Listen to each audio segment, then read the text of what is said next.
Longtime fans of the show should be familiar with the lender formerly known as Sue Pullen, and I'm pleased to announce that she's back, fresh off a rebrand and ready to help as Sue Mackey.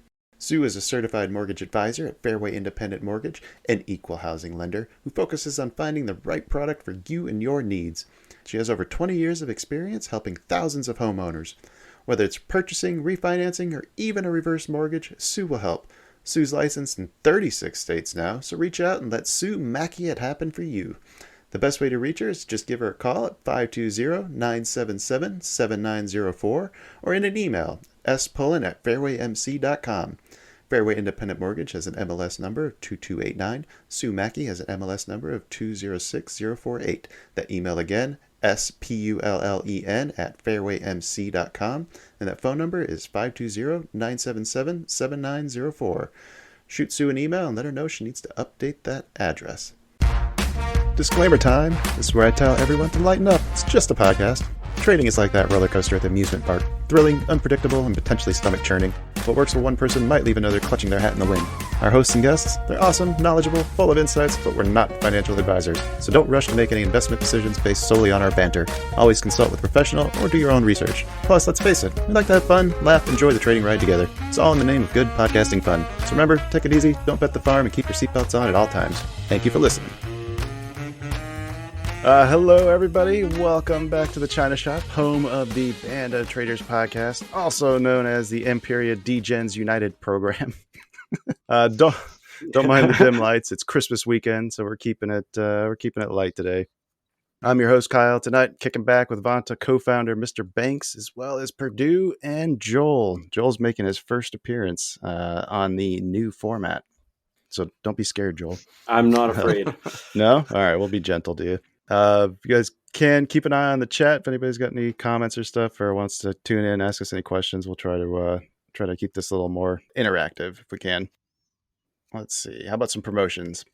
So Thursday, I have got a fascinating interview with Andrew Einhorn, CEO of Level Fields AI, that's coming out. You can follow us on Twitter at Financial Inept 1, or you can join the new combined Discord server with Vanta if you want to get updated when those episodes drop, or you can even listen in live on these Friday recordings. I've also figured out that apparently I need to do a much better job of promoting the website, so go to bandoftraderspodcast.com, please. From there, you can browse our guest directories. You can check out all the deals and discounts and stuff we've collected over the past 3 years. A lot of really cool stuff on there. Banks, what about you, man? What's going on over at Vanta? Anything new to share? Nothing new. We are working through some sickness between me and Baba right now. We're working on some of the stuff after the previous town hall. We're putting together some of the course lessons currently, and no real new update per se. I guess I'll promote Purdue's wife's book. It seems to be always a hot topic on me. So I actually just started reading my copy this week. Figured I normally read a book every couple weeks. Yeah, I figured out this. Like, I was thinking about it last week. I was like, man, I've only read like maybe 2 books this year, maybe 3. Like, that is well below my normal average. So I'm going to try and still more than me. You don't read a lot? Yeah, I've probably read 2 books since college, to be honest with you. So I'm in Banks' book. Yeah, I'm the exact same way. I've listened to dozens and dozens a year, but actually read paperback front to back. That was the first book I've probably done since college. Look, I'll count audiobooks. I think that's close enough. I don't do much of that either, though. I'm okay then. Yeah, you do a lot of the audiobooks? Only audiobooks. No, my wife was listening to what's it called? Mandy's. The girl that did the Murdoch Mysteries. Yeah. No idea. No, you guys. I don't know what her name is. At all? I don't know what her name is, but yeah, it's Mandy something. Her book came out. I've been listening to that. It's actually a pretty fascinating story. All right, let's see. Joel, you have anything to promote? Not a thing. I don't sell anything. You want to promote Vanta for us? Since Banks hasn't done it. Yeah, I'll let Joel promote Vanta. How about that? Let's let Joel do it. Alrighty. Joel's going to see how great I am with the editor. A place you can go where you can say or do anything and not get judged. place you can go where you get to learn from some of the best guys around who will spend their time with you, and a place where you can go that's going to be fun. Everybody's accepted and everybody gets to have a blast. He is way better than I am. That's pretty good, except for the anything. I don't know about anything. Most things. That was way better than I was going to come up with. So, what do you mean? You can do anything within reason. Yeah, just as long as it's if it pertains to trading and you're being nice. We'll kick you out if you're not being nice. But other than that, I mean, right? Yeah. Fucking good job, dude. I'm gonna have to clip that, send that over to Beg so they can put it on their website. I appreciate that, Joel, very much. Well, you're appreciated too. So make sure you know that. And then I don't know if you know the name in the chat, but I assume that is Baba. Yeah, I'm guessing so. The one whose name's Sick. All right, guys, let's just dive in and start doing some topics here. So I want to kind of kick things off and just kind of check in, see what you guys' plans for Christmas are. What do you guys got going on? How about we hear from Perdue first? I have absolutely zero going on, and that's planned. The Christmas break is the one time a year that I close the company down between Christmas and New Year's, and I get to relax, because the only way I get to relax is if the company's not operating.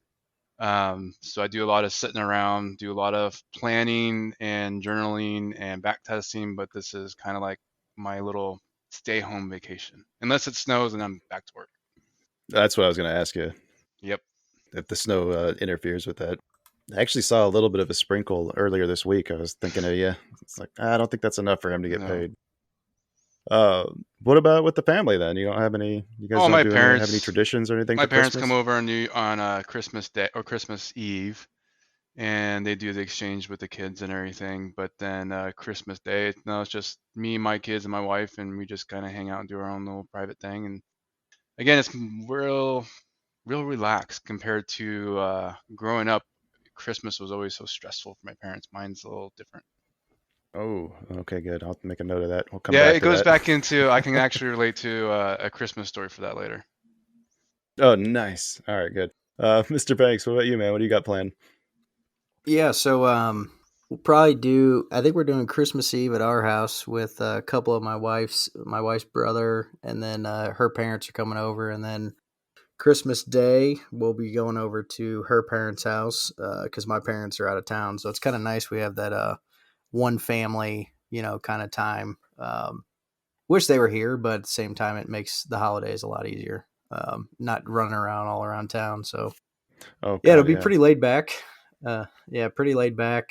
I do have to work next week, so I'm a little jealous of Purdue. But it'll be pretty laid back. I assume not many people will be in next week. You get all those bank holidays off. I was going to say, don't you get at least Monday off? Yeah, we have Monday off, and then we have like 10 other Mondays throughout the entire year that no one else gets off. So I can't really be that jealous. Random holidays. Are you the one guy who works at the bank during the lunch hour when everybody's trying to get all their banking done? Or does the banking industry fix that finally? What do you mean by that? You don't remember any time you ever had to go to the bank as a kid? Like there's only ever one clerk working there and you had to go at lunchtime because that's when the only time you can get off of work? I prefer to leave for lunch. Just so that I don't have to be there. Adding to the problem. Yeah, part of the problem. Part of that problem. But again, I'm not on the retail side, so I don't do a lot of the teller side. So I'm taking customers out to lunch and stuff like that. So it's probably a better thing that I'm not there. I probably just get in the way. Fair enough. What about you, Joel? What do you got planned? We travel family to family. Christmas Eve at Jen's dad's, Christmas Day at my parents', and then Boxing Day at our house with Jen's mom. So we pack it all in. Okay, you're going to have to explain Boxing Day. Y'all don't have Boxing Day down there? The day after Christmas, the 26th? Oh, no. That's a Canadian thing then. Yeah, so we have Boxing Day. I know it's a Canadian thing, yeah. It's the day after Christmas. I don't know why it's called that, but it's an extra day that we get off. after Christmas. Does that have anything to do with Mike Tyson or when he came to Toronto and No, threatened that I have reporter? no idea. I actually didn't know you guys don't have that. So the day after Christmas is another holiday. I've never even heard of that. I'd heard of it before. I always thought Boxing Day was like the day you like throw away all the boxes that are left over from Christmas. I thought that's what it was about. I have no idea, dude. Nope, that's what we do. Any other crazy traditions you guys do there in Canada? No, not crazy. We eat turkey. Same as you guys. Do you eat turkey and ham? We're not. At Christmas? Ham on Christmas. Ham on I Christmas, hate yeah. ham. I'll post pictures. No, we're doing a taco bar this year. Oh, taco bar is good. Yeah, tacos, chimneys, and a bunch of other like Mexican stuff. I'm gonna make fajitas for my wife.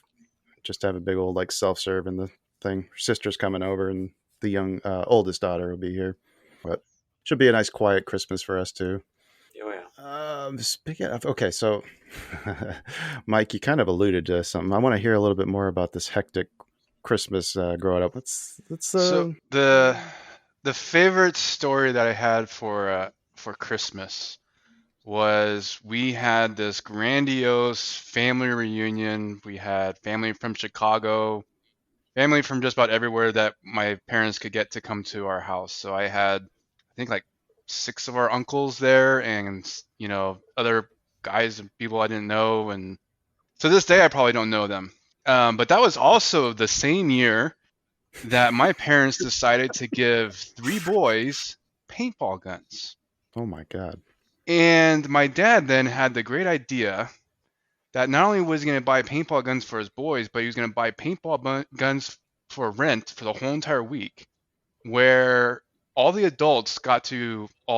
male adults were outfitted with paintball guns against us 3 boys. And we Jesus. whooped their butts up and down all day, to the point that my dad got so mad from my older brother shooting him in the chest repeatedly that my dad smashed one of the paintball guns against the tree. How old were you at this time? Oh, I was probably 12. Yeah, Wow, we were furious with our paintball guns. It's about the age I was when I first went paintball, and that's awesome. Yeah. Those things sting. Did you guys at least get the speed dialed in right? Oh yeah, they were the old. If anyone knows paintball, this might age me a little bit. The pump Spartans. So they were aluminum. They were built like tanks, and they were pump actions paintball guns. Yeah. Oh, so you didn't need the CO2 canisters even? No, you did need the CO2 canisters, but it was old fashioned, not semi-automatic, where you had pumped it like a shotgun. And my dad took one of those aluminum guns and smashed it against one of the trees, and that was about the festiveness of the height of the day when that happened, and then we basically stopped playing paintball for the rest of the week. Or ever. Just not with our uncles. But my mom says it the best. She thought it was so funny. The boys run up the hill, and all the men, we're just gonna whoop these little buggers and this and that, and lo and behold, like minutes later, all of a sudden you start seeing all the adults start walking down the hill like ants.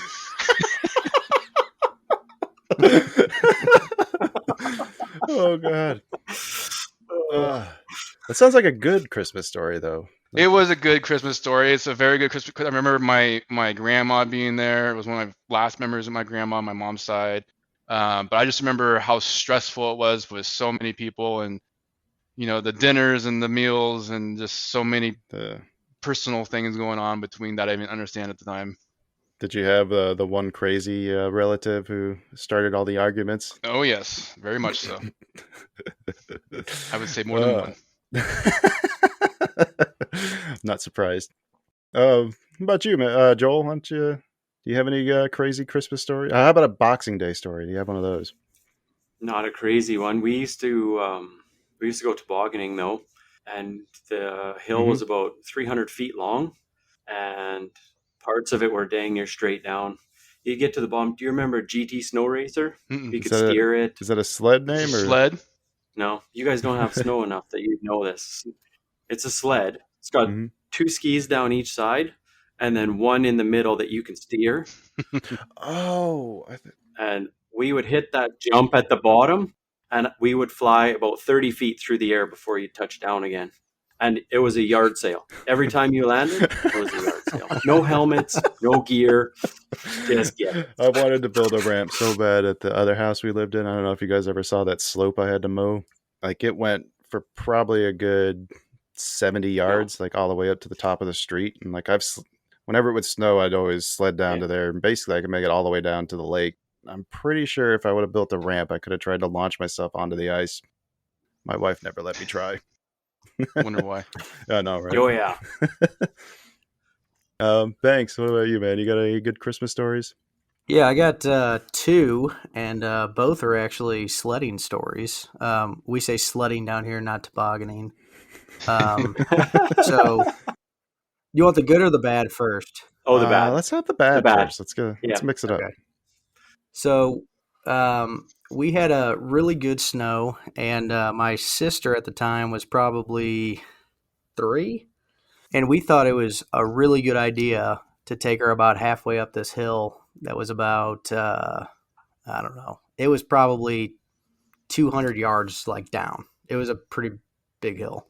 Ooh. So she, decides that she's going to be, the big kid on the hill, and we decide to put her down. She hit the only tree that was on this hill head first. Oh my God. Good thing kids have hard heads. Yeah, well, she knocked out 4 teeth. Oh my God. On this tree.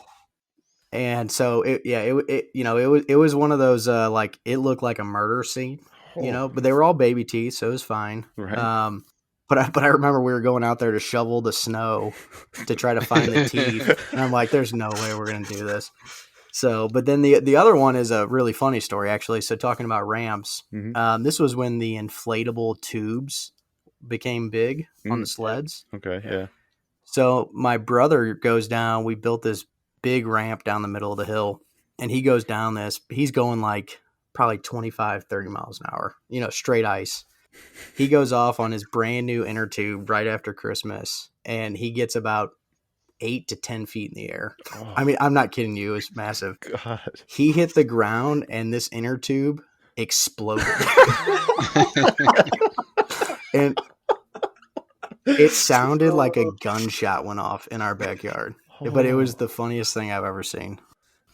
That's perfect. It's not a Christmas story, but that reminds me of, I don't know why it reminds me of that. I remember playing football one year with, we used to get together after school and just go out and play with a bunch of friends.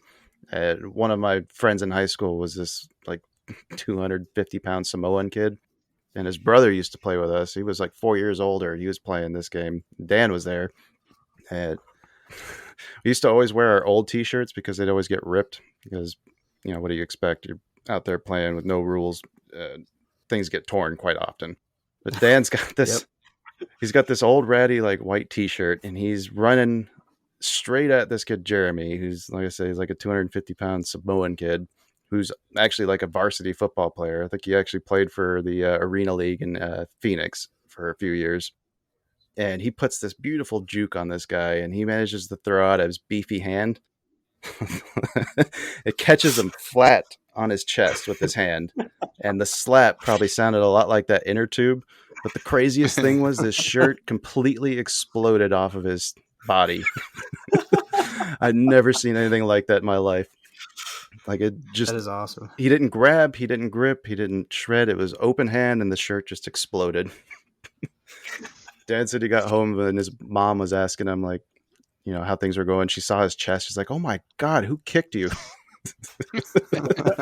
No, not quite. Oh God. That might have been sometime around Christmas because I remember being cold out. He probably had a heck of a handprint. Yeah, it looked like a giant shoe. You couldn't make out the fingers. It was just one big giant red welt in the center of his chest. That's perfect. Yeah. Oh God. So yeah, keeping with the same kind of theme of the Christmas, then I want to hear the best or worst gift that you guys ever received. Gotta think about this. Yeah, it's gonna take a minute. Me too. What about you? You go first. I know my best one was ever, but it's kind of grandiose. What? Full size no stop says mom got him the leg lamp one year. That was actually mine. Was the Christmas the cup from that, the moose cups that has the little antlers on it. I think that's the best gift I've ever from gotten. National Lampoon. Yeah. Oh, yeah, that's good. I remember that one. So I usually drink a White Russian out of that because I don't like eggnog. I was gonna say my grandiose one was a dirt bike. That was probably the most dangerous thing I ever got too. How old were you? That was actually my second bike, so I was 15. And I broke my arm on that twice. Why was it a second bike? What happened to the first? I got bigger. Oh, okay, all right. You didn't destroy that one too. No. I didn't destroy that one. That was my favorite bike ever. And but yeah, I broke my arm on it twice. It was an expensive bike. Oh damn! What happened? You just doing jumps off of it, or jumping? Yeah, just being me. Being 15. The second time I broke it, which was the fourth time I broke my right arm, I decided to take two doubles at the same time and make it a quadruple. And I was in an oak grove, and when I made the jump, I realized I was over the tree line and went, "Ooh, crap!" No, and I missed the landing of the jump and landed on the flat part and broke this wrist off. Wow! Or not broke it off, but I broke this one, sprained this one, and busted my chin on the handlebars. God Holy dude! I've wrecked a dirt bike once, but it wasn't nearly that bad. I was in a dried up riverbed and caught a rock, probably doing about 50 miles an hour.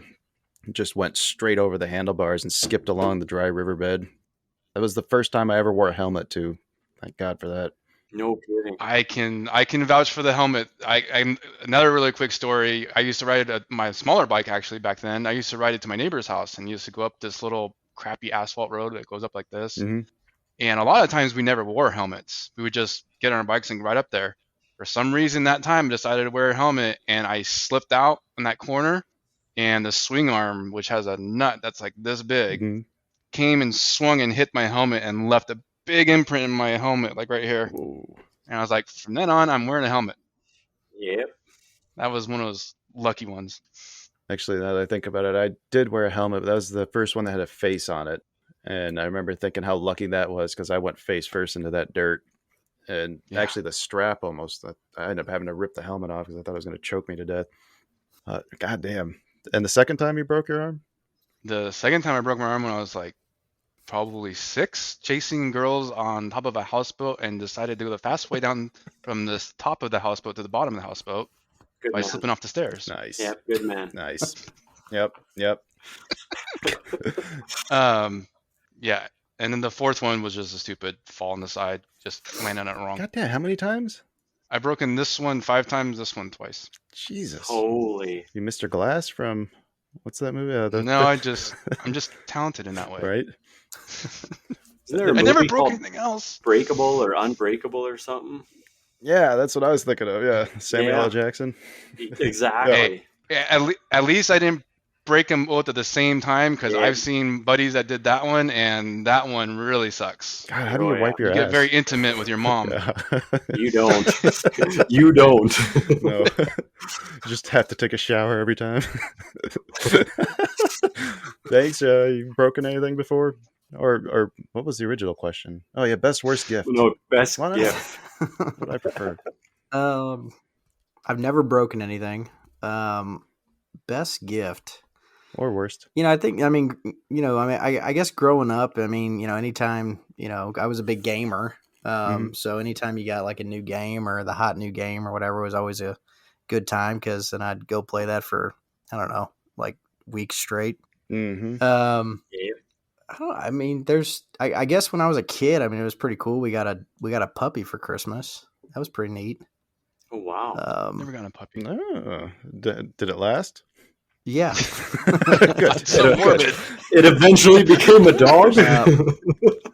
Yes, it did. I was cursed as a kid. I can't think of like a bad gift though. Yeah.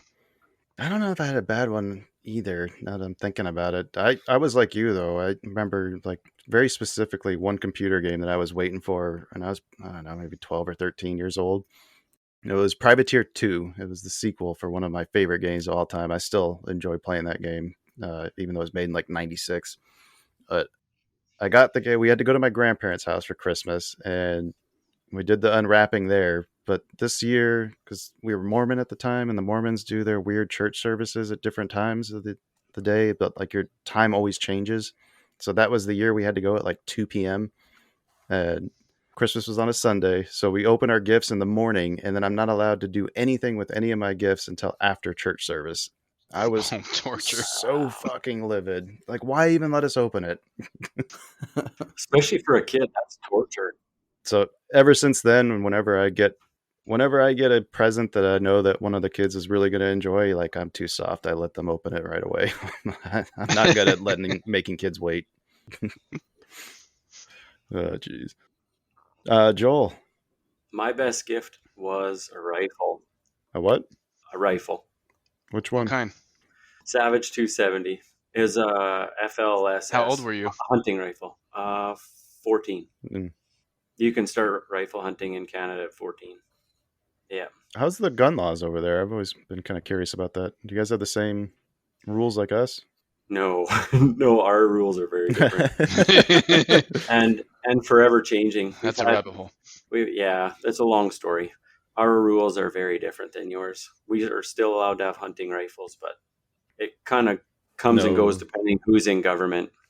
Yeah. What's defined as took away pistols? Yeah. What's defined as a hunting rifle then? It has to be like 50 cal. It can, if it's a bolt action. It's got to be a bolt action. It can be a semi-automatic, but it can only hold 5 shots. Yeah. What if you run into a flock? Yeah, so shotguns you can only have 3. You can only they put like a block in the tube. You got to put a little block in the tube so that you can plug. only 3. Yeah. Yeah, they got those. I think in Illinois too. Can't you just pull them right out though? But a lot of times, depending which state you live, you have to, when you're hunting, you have to have that in the tube as well. Yeah. So I know some states have, like Arizona, California, I know have, like I used to do quail hunting and stuff like that. And when you were hunting, you actually had to have that, and you couldn't have an extended magazine, you know? Yeah. Yeah. Just a couple of years ago, they took away, like we used to be able to have 50 shot clips for our 22s for a rimfire. Mm-hmm. We can't have those anymore. You're limited down to 5 shots. What's on the 22s? Yeah.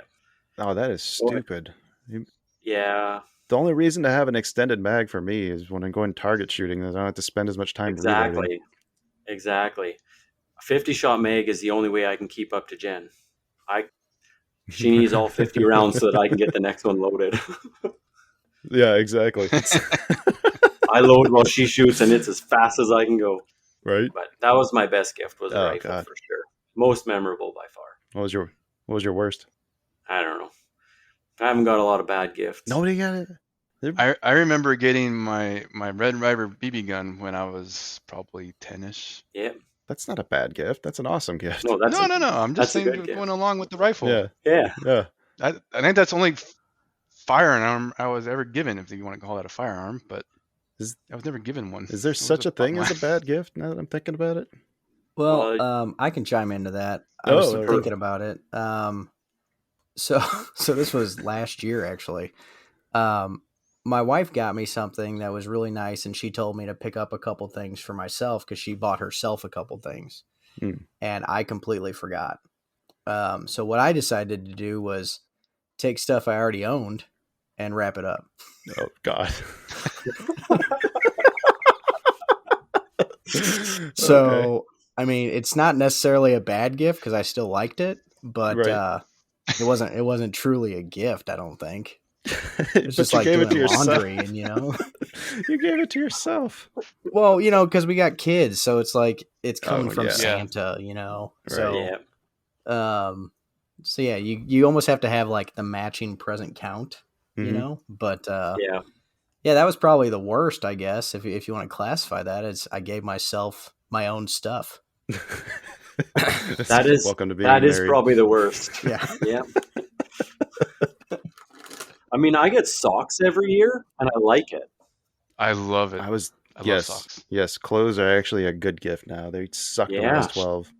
Shows your age when you like socks. I know. Absolutely. I was going to ask Banks, I wanted to ask if your kids have figured out yet the quantity is not necessarily as good as quality yet.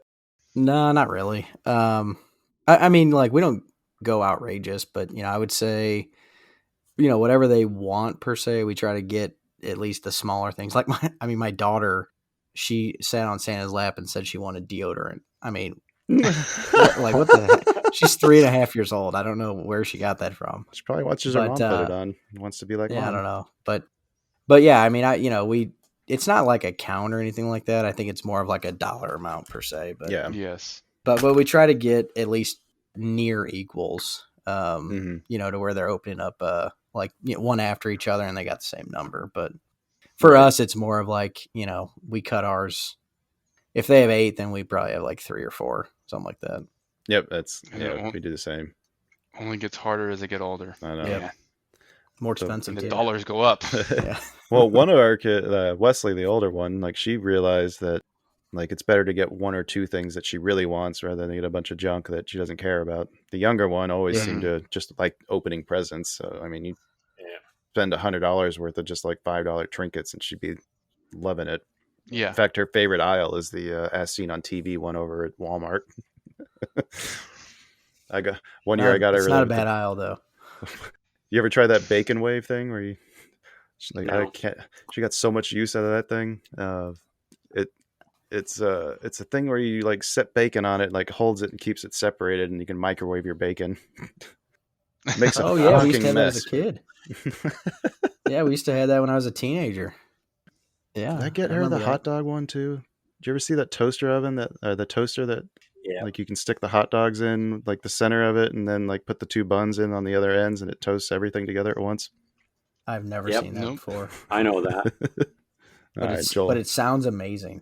Yeah, you get some hot links. That'd be a hell of a... If anybody wants to get me something, that's what I'm looking for. A hot dog toaster? Yeah. No, never mind. Let me think about that. I'll probably pick a better one. Longtime fans of the show should be familiar with the lender formerly known as Sue Pullen, and I'm pleased to announce that she's back, fresh off a rebrand and ready to help as Sue Mackey. Sue is a certified mortgage advisor at Fairway Independent Mortgage, an equal housing lender who focuses on finding the right product for you and your needs. She has over 20 years of experience helping thousands of homeowners. Whether it's purchasing, refinancing, or even a reverse mortgage, Sue will help. Sue's licensed in 36 states now, so reach out and let Sue Mackey it happen for you. The best way to reach her is to just give her a call at 520-977-7904 or in an email, spullen@fairwaymc.com.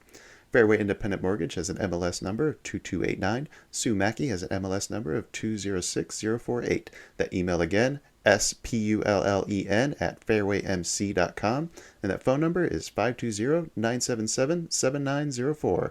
Shoot Sue an email and let her know she needs to update that address. Okay, how about for next year? Let's talk about New Year's resolutions. You guys got anything lined up for the next year that you're planning on working on? I'll go first. All right. So this is kind of the gimmicky one, but it really comes from Perdue's post. I think I might start working out again. Wow. I see those posts and I just feel so ashamed. The 4:00 in the morning post. So yeah, that's going to be I guess the New Year's resolution is to finally get back into shape. You're not out of shape, are you? No, I'm not super. I mean, from my college baseball days when I was playing. Well, yeah. But it only goes downhill from there. I mean, I'm not terribly out of shape. So, but yeah, I'd been, it's excuse after excuse. I was working out a lot, got hurt, then I stopped, then I got sick, then I stopped. It's just one of those throughout the 23 session. So, but yeah, that's the goal, is to get back into shape. That's always my struggle too. It's so easy to break the cycle once you've started it, and it seems like it gets harder every time to start it back up too, doesn't it? It takes 21 days to like set a habit. But it only takes like 3 to break it, probably. It takes 3 hours to break it. Unless it's smoking. That's a different story. Mike, what about you, man? You got any resolutions this year? I have one that I haven't committed yet that I don't really want to say in the podcast yet, but something that I'm preparing for. My only resolution for next year is really that this year Mm-hmm. was a rebuilding year for me. And next year is a year that I really want to go full tilt. Like, I don't want to leave anything on the table. I have a lot of big plans with my business. I have a lot of big plans with trading, and even with the fitness. That's the kind of like the whole reason for the fitness part for me was I Mm-hmm. found that was the easiest part. All the other things required so much more effort, and this discipline, the pattern, the grinding of just constantly doing the same thing is kind of like snowballed and everything else. And now it's evolved in that part where, well, let's push this. I'm 43. I'm getting old, and I'm only going to have so many more years where I can push it like this, and I don't want to look back and say I left it on the table. Dude, that's awesome. You have a plan put in place for it, or is it just something that You're an inspiration, dude. Thanks. Uh, yeah, I try to plan. I do have like a little notion where I have, my big time goals that I don't think are obtainable, but start breaking them down into smaller goals and go from there. I'll put out the one that I'm hinting at, which I've talked to Kyle and Joel about, is there's a like the Spartan races, the mud races, and those type of competitions were like triathlons or something like that. yeah. There's one called Tactical Games, and it's basically like CrossFit with guns. Awesome. And you have to run 5 miles and then go shoot 300 yards with your pistol or with your rifle, and then shoot smaller targets with your pistol. And it's basically, do a whole bunch of burpees, jump over to this, and then shoot. It's not like where you're just doing a 3-gun or target shooting. You're actually exerting yourself and shooting. And this part of the gym part was kind of like the idea of, well, it's the fitness part I can work on, but the shooting part, it's actually probably my weaker point right now because I don't have the time or the money to go shoot. So you got to run a mile before you can go shoot too if you want to recreate that scenario. Like, how do you? I can actually run pretty good. Last time I ran a mile was a 6:30 mile, I think it was. Yeah, it was 6:30. Holy, So I can run that's moving. fast. Well, running that's when you stop and then trying to shoot after that, when you got all that adrenaline and your heart is pumping. Yeah. Oh, never mind, you're wearing your plate Yeah, carrier. that part too. Oh yeah. So everything you do, climbing the rope, the pull-ups, everything you do, you're doing with your plate carrier, with your God mags damn. and all that shit. So I'm exhausted just hearing about I it. know, right? That's intense, dude. That is intense. That's awesome, though. Do it. Dude, you can do it though. I don't know why you're worried about it. Absolutely. I'm more worried about the commitment of the time and energy I don't want to pull from everything else because I feel like I stretch myself too thin a little bit too sometimes. Right, So. right. Oh, I see what you're saying. Yeah. Yeah. Dude, I mean, you're almost there. I bet you could probably run the damn thing now. It's just whether or not you can hit the targets, really. Yeah, I know, but that's the problem. You can't out fitness your shots is the problem. The way they have it geared, like if you're a really bad shot, you're just gonna go through the pattern, go through the course. You're not gonna place anywhere. Right. Fair enough. Joel, you got any resolutions for this year? 2 of them. One of them is the same as this year. I am committing to paying taxes from trading next year. So that's one of them. The second one is I'm gonna do the Murph unassisted, and if I can, and I'm gonna shoot for it, doing it weighted. What's the Murph? So the Murph is run a mile, and then 100 pull-ups, 200 push-ups, and 300 squats, and then run a mile. And you're doing this with weights too? And so I'm gonna try. Right now, when I do my pull-ups, I have to use like an assistant. It's like a rubber band that you put your feet in that helps. And then for push-ups, I can't do all 200 from my toes. I got to switch to my knees eventually. So I'm going to get to the point where I can do it unassisted. And then once I get to that point, then you start strapping on weights. And the true Murph is, I'm pretty sure, 60 pounds, right, Mike? No, the true Murph is it's 20-pound vest. 20 pounds. Okay, so 20-pound vest to do all that. I'd like to be able to do it unassisted. I'm going to shoot for weighted, but I'm okay if I can't make that. But I'm going to do it. When are you going to do it? Before the end of the year. I got a long ways to go. Pull-ups is a weak point for me. I can run like a bugger and I can do squats all day, but pull-ups has never been a strong suit for me. So that's what I got to work on, but I know I can do it. I think you'll surprise yourself. I know I can do it. I just got to, once I've committed to it, I know I can do it. So those are my 2 goals. Is that all in one go? Like 200 push-ups in one go? How many pull-ups? Yes, sir. So 100 pull-ups. Whenever I'm training for it, I break it down into, so I do like 10, 20, 30, 10 times. So 10 pull-ups, 20 push-ups, 30 squats, 10 pull-ups, 20 push-ups, 30 squats. And if you do that 10 times, you get your number. Oh, okay. So you don't have to do 100 pull-ups in one jump on the bar. Okay. No. Everyone does it. Everyone breaks it down, and I mean, there's a competitive version of it, but everyone breaks it down. By the time you're doing your pull-ups in the end, you're doing 1, and then we just do 1 more. But at the first you're doing 10 to 15ish, and then you're down to 5. Damn right, you can do it. All right, Joel, I'll do it with you, but I'm going to spread mine out over the whole year. And what he means by that is he's going to do 100 pull-ups through the whole year. Yeah. So 1 every 3 days. Yeah, I think I can manage that. Maybe I'll get froggy and do a few on the weekend. That's about my speed. I was going to say by June you'll be able to do two in a day. By June. Exactly. I think mine, and this one is coming directly from Perdue as well, but not in the fitness realm. You shared with us was it the Trident mindset deal? Yep. You said that was actually what was driving a lot of the success that you felt that you've been achieving since when did you find them? How long ago was it? I actually found that a month ago. It's something I wish I had at the start of the year. Okay.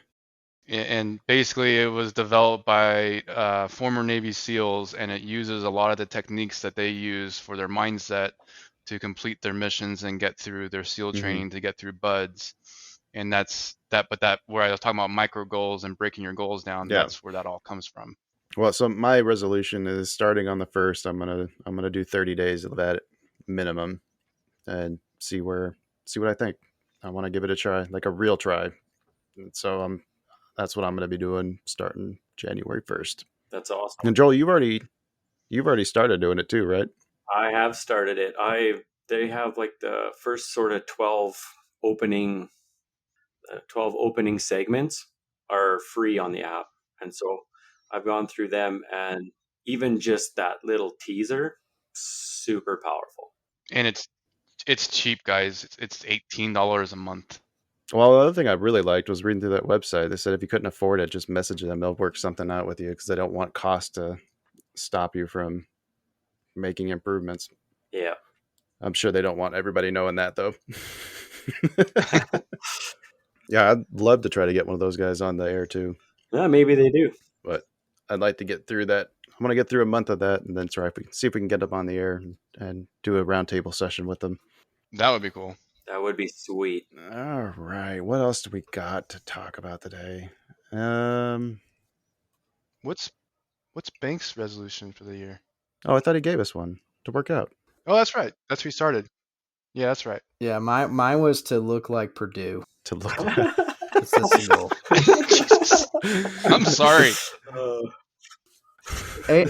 And I'll add this on there is to get a nice camera so that I can join you guys. Okay. You don't even need a nice camera. Cool. Well, it's got to be better than my laptop. My laptop sucks. Yes, it'll definitely be better than your laptop. Yeah. Yeah, I can help you. Source something out for that.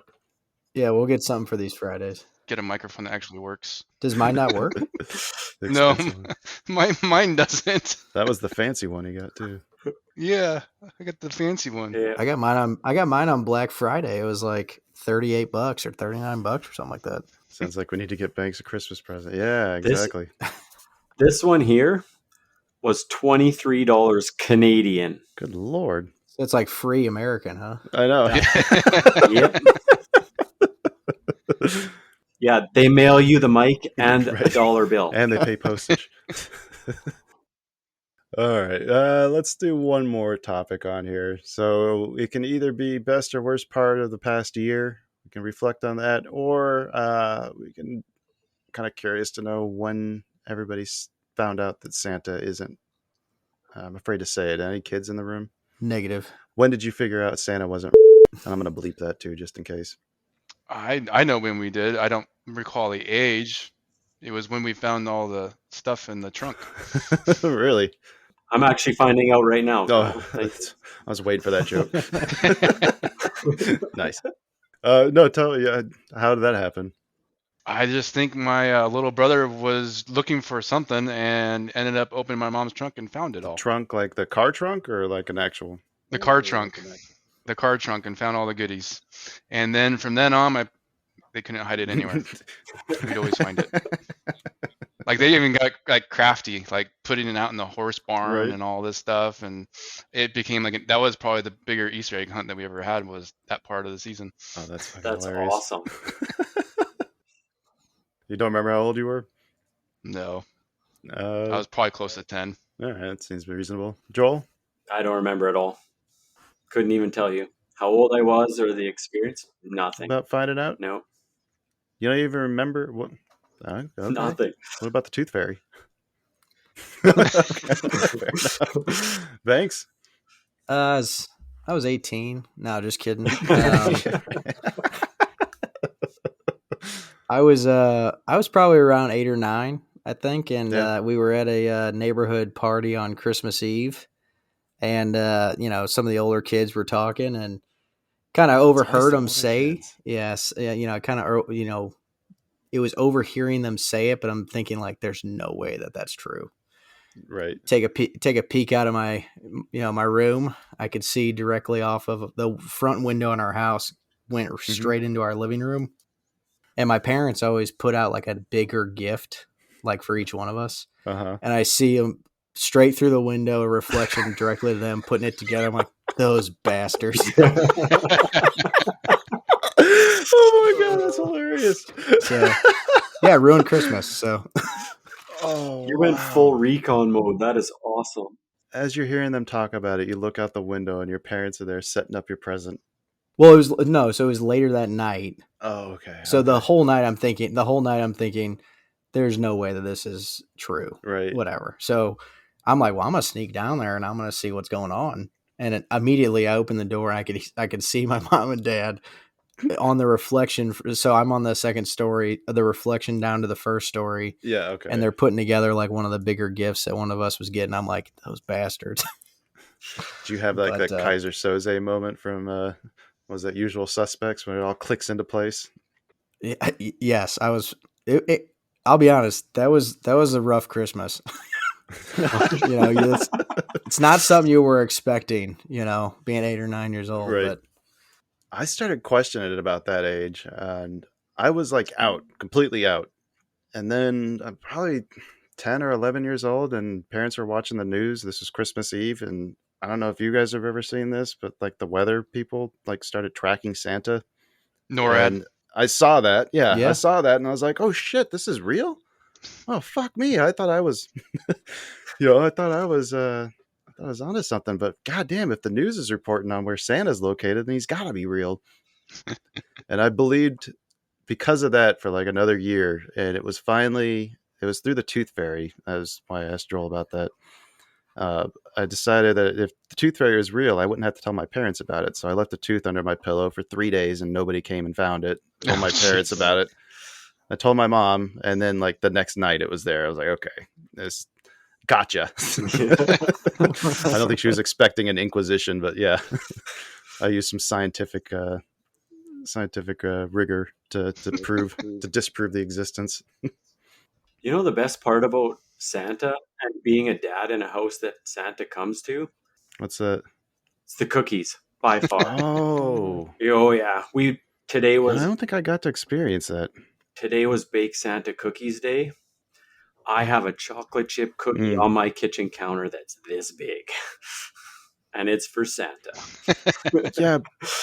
Yeah, but this is the 22nd right now, so you don't even get to touch that for 3 more days. No, but Jen made 3 dozen small ones. So I get to eat those until then.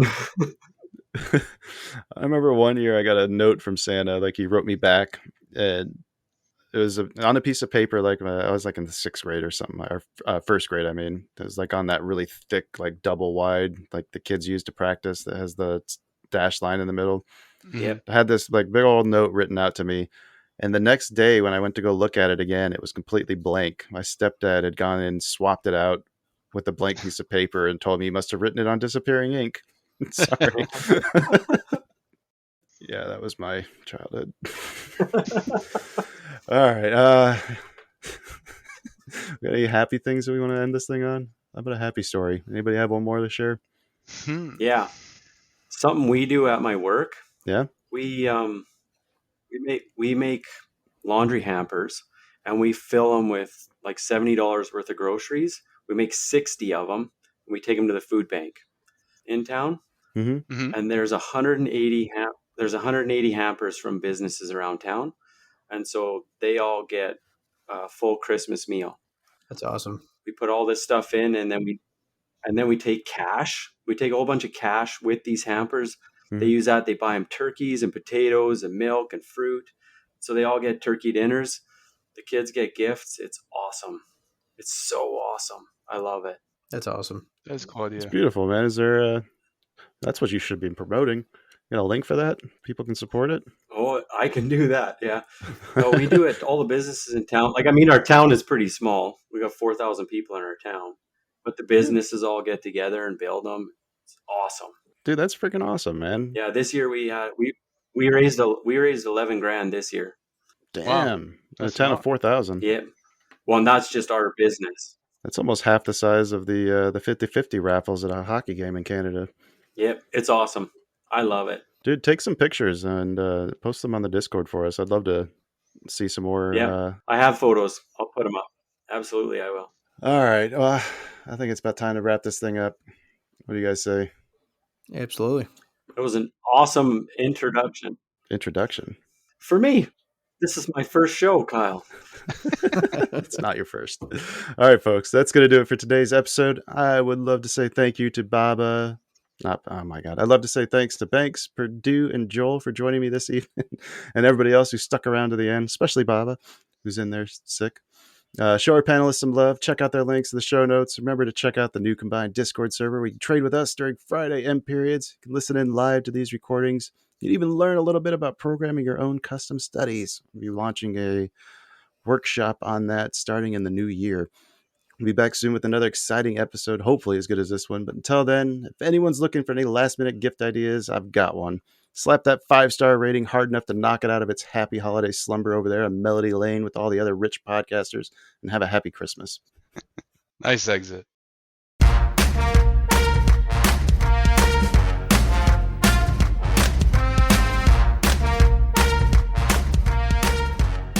This podcast is intended for informational and educational purposes only. It does not constitute financial or investment advice and should not be construed as such. The hosts, guests, and contributors of this podcast are not licensed financial advisors, brokers, or professionals. Any trading or investment decisions made based on the content of this podcast are solely at the listener's discretion and risk. Trading and investing in financial markets carry inherent risks, and past performance is not indicative of future results. Listeners should conduct their own research and seek advice from qualified financial professionals before making any financial decisions. The views, opinions, and information shared in this podcast are those of the individual contributors and do not necessarily reflect the views or policies of the podcast creators or associated organizations. Produced by China Shop Productions.